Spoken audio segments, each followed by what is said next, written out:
Hello and welcome to this short video review or an overview of a Swarovski X5 scopes or a scope. This is their first try from Swarovski Optic after a longer period of time to produce a sporting scope, or at least a scope which is meant not only for hunting but also for sport shooting. As you probably know, Swarovski Optic from Austria is currently one of the market leaders in the hunting segment of optics, and with X5 this is changing a little bit since they are going also in the field of sport shooting.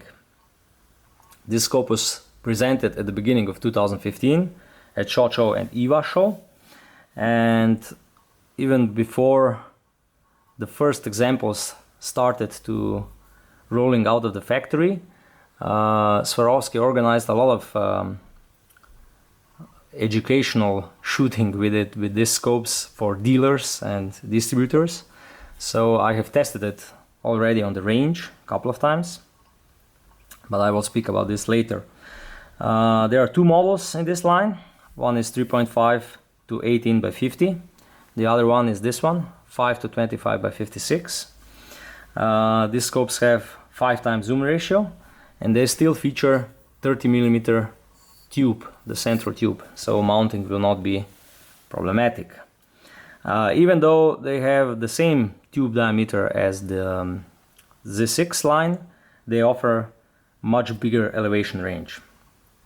This particular scope, 5 to 25 by 56, is approximately 38 centimeters long, and it weighs 900 grams. It's not a particularly long scope for this magnification range, but it is quite a heavy scope. The reason for this is that Swarovski is claiming that this is their most reliable and robust scope on the market, even though all others are also very reliable, and that it can be used on any kind of rifle you can imagine. Even 50 BMG and stronger will not hurt it. It's also waterproof, fog-proof, and extremely well made. The build quality is really high. What is also interesting on this scope is that the magnification ring, it's different than other Swarovski scopes. The magnification setting is indicated on this bar here, and this is really nice because you can always see, even if you are lying or in any kind of position, on which magnification the scope is set at the moment. The illumination of the reticle is placed on top of the eyepiece, the same way like on the Z6, and the illumination is really nice. It's finely tunable, so it can be used for any kind of hunting situations with low light and so on, and also for target shooting, but when you're shooting on targets you don't need the illumination most of the time. The reticles are all placed in the second focal plane. That means that this scope is really meant for sport shooting. It's not meant for any kind of tactical applications. This is also in accordance with the Swarovski Optic philosophy. They don't produce tactical scopes. Like I said, these scopes are made in Austria. They carry 10 years warranty, and you can find a really nice manual with them. The manual is in a couple of different languages, and it's really informative. It's really nice.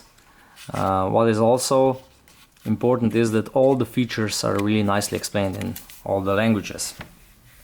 The scope also comes with a lens protection, with a sunshade, and of course a multi-tool which you need for resetting the turrets. As you can see, the parallax is on the side focus. It also carries the battery for the illumination. It goes even below 50 meters and then all the way to infinity. As you can see, like on most true sport rifle scopes or target rifle scopes, there are no numbers that would indicate the range. Only the first, the beginning, and the infinity, and the other extreme. With a 56mm objective lens, this scope is very bright. It can also be used in low light hunting situations.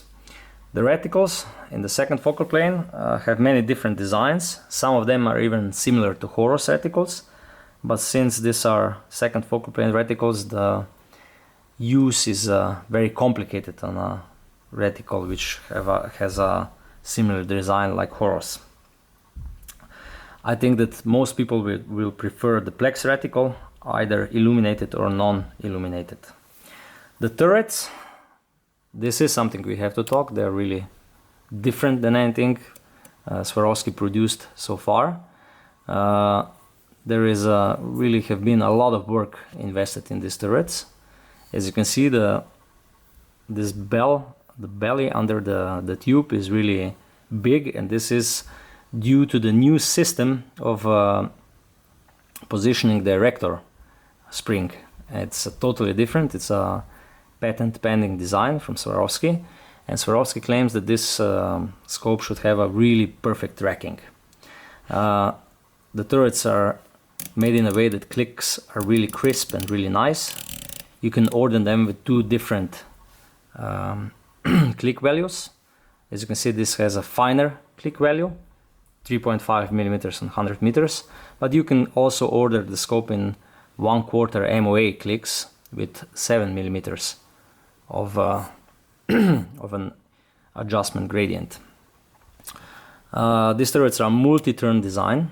That means that in each turn, if you have 1/8 of MOA, you move the reticle for 12.5 MOAs, and under it, under the zero, you can find the number in which turn you're located in.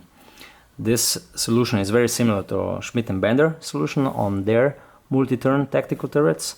So you can see now you're in the first turn, now you're in the second turn, and when you're in the second turn you dialed 25 MOAs. So it's really easy to calculate how much elevation did you dial in.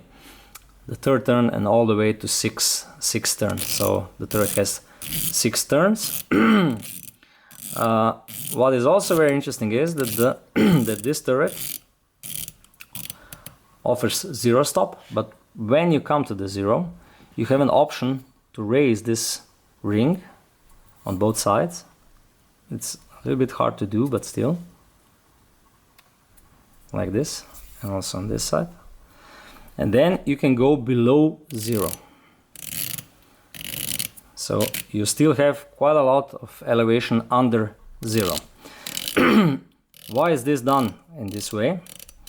If you zero the scope to, let's say, 300 meters, like this, and then you shoot in one hunting situation, let's say, on 100 meters, then you will need to dial below zero. So this is the main purpose of this under zero feature. And as you can see, when you come back to zero, it holds the zero, so it has a zero stop. The setting of the turrets, resetting them back to zero, has to be done with this multi-tool. We'll probably make a separate video about this, how to do this, even though Swarovski has a great video how this is done. I do, however, think that it could be designed a little bit simpler, because majority of users will need to invest quite some time to learn how to reset this turret. It's not a big issue, but people do like easy things to adjust. The total elevation in this model, 5 to 25 by 56, is 82 MOAs, so roughly 2.4 meters and 100 meters. In general, I do like the turrets. The resetting of the elevation turret is much easier. Of the windage turret is much easier than elevation, and you can also set the zero to the indicator. If I make a short summary, this is definitely a high quality scope, meant probably especially for long range hunting, but can also be used for sport shooting on long range. Build quality is really good, and optical performance is also very good. I have tested it a couple of times on the range. It's really nice. The picture is crisp, the parallax works nicely, and the tracking, at least on my tests was almost perfect. So perfect, I have to be honest. What I also like is there is no tunnel effect, and there is quite a big eye box. So everywhere where you place your eye, you will immediately get the picture, and it's easy to shoot with this scope, even if you shoot really a lot of shots. It doesn't tire your eye. What I think would be a really good thing that Swarovski would do sport shooting only dedicated scope with even thinner reticles without illumination, with a maybe 34mm tube with even bigger elevation range, and definitely with magnification range going from 10 to 50.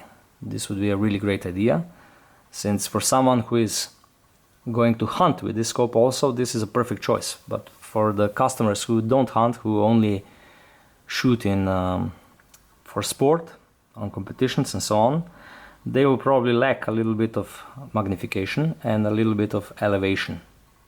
What I also think is that the turret could be made simpler without the, not without, but I think that the under zero feature will probably be a little bit too complicated for a majority of users.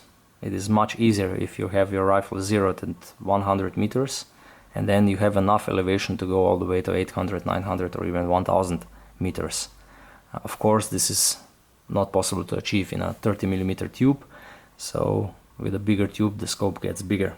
That is also true. So for someone who is looking for a slim and not too big scope, this is still the perfect choice. Thank you for watching. Please send us an email with any additional questions you might have. Use comments on this YouTube channel and visit our webpage.